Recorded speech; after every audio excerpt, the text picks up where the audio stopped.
Well, hello, folks. This is David T. here at the Country Place.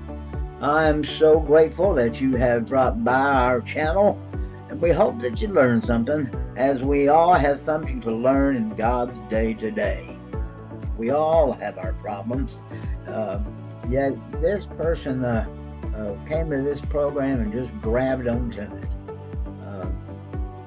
Yes, when Bryan L came to me and began to do his character building and his honesty and his forthright of grabbing hold of this program and wanting to change his life, I must say I've been very impressed with this young man, and I know you will too.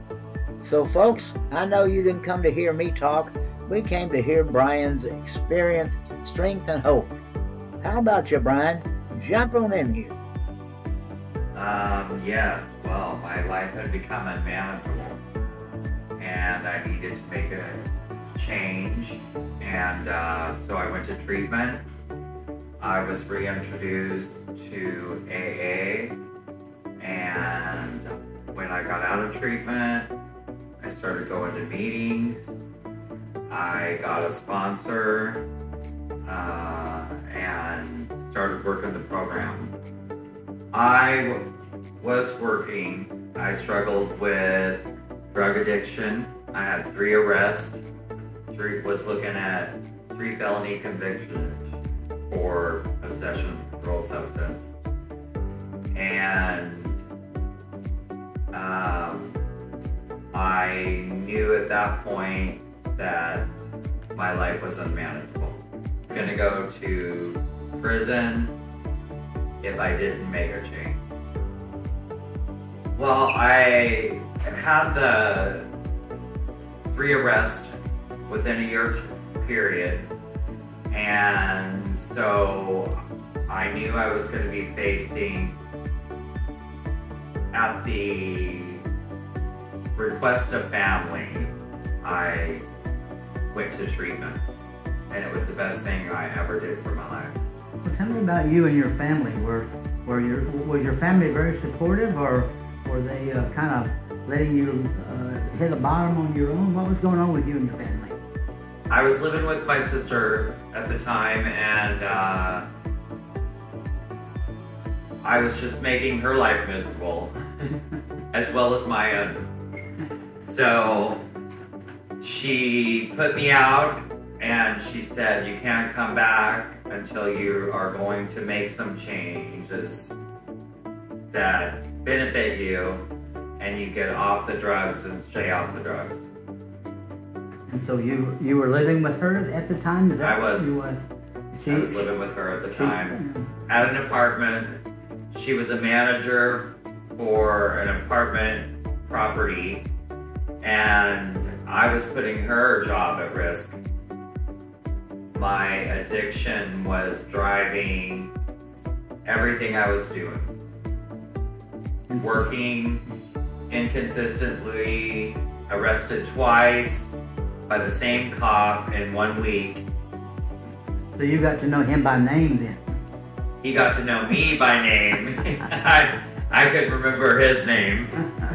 Now, was this in the, what area of the country was this? It was in Conroe, Texas. Montgomery. So I went to treatment.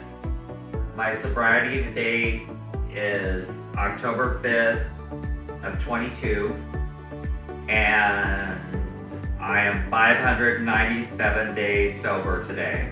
Wonderful.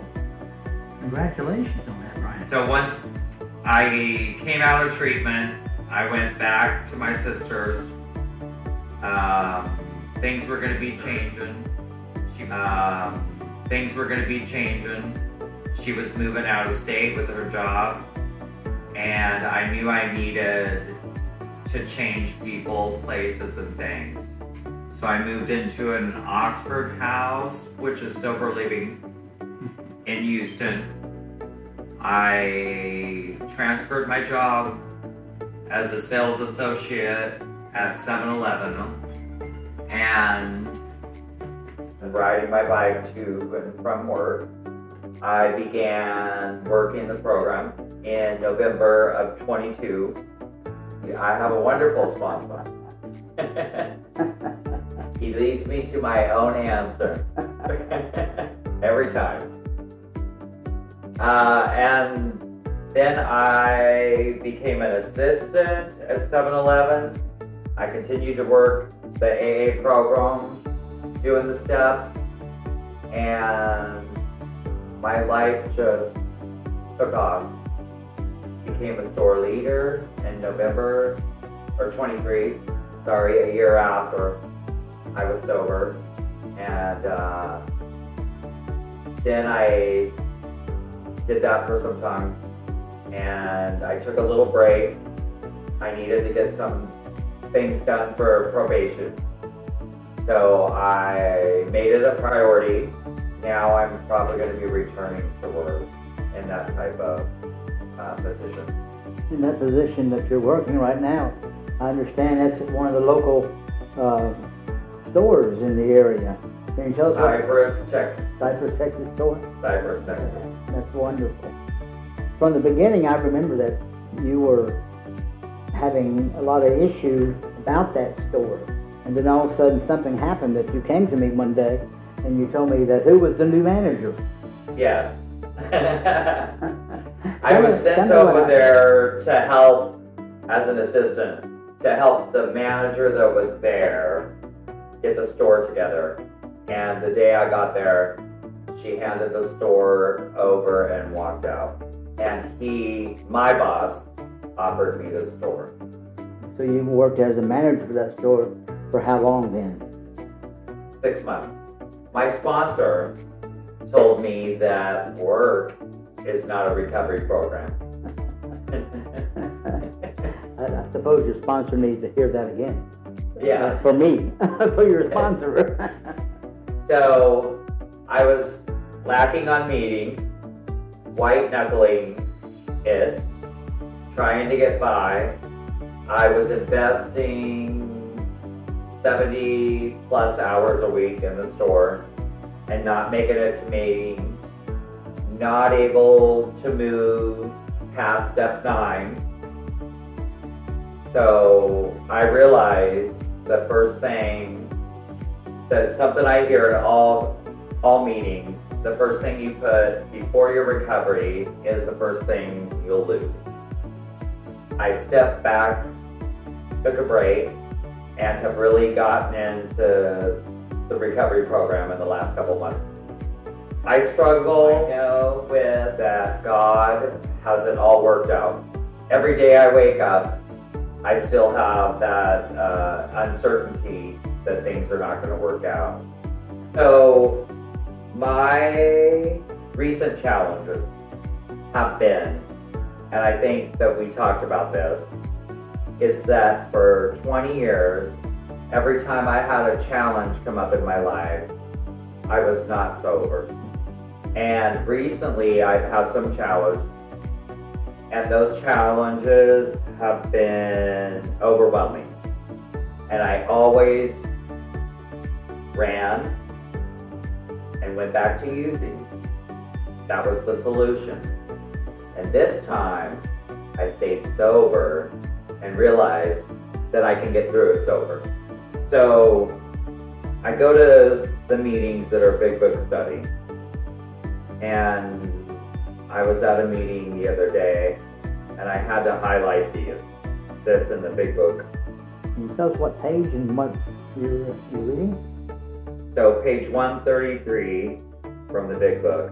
A body badly burned by alcohol does not often recover overnight, nor do twisted thinking and depression vanish in a twinkling. I wanted it to be gone the minute I stopped, but it's finally beginning to vanish. I have a character defect, and I want it fixed right now. And sometimes situations need time, and I need to give that time for it to.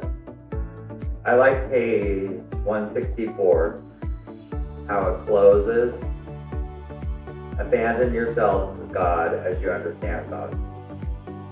Admit your faults to Him and to your fellows. Clear away the wreckage of your past. Give freely of what you find and join us. We shall be with you in the fellowship of the Spirit, and you will surely meet some of us, as you trudge the road of happy destiny. So my sister, at 9 months, shared something that resounded with me. That addiction is giving up everything for one thing, and recovery is giving up one thing for everything. And folks, I tell you, if that's not good character building, then you tell me what is.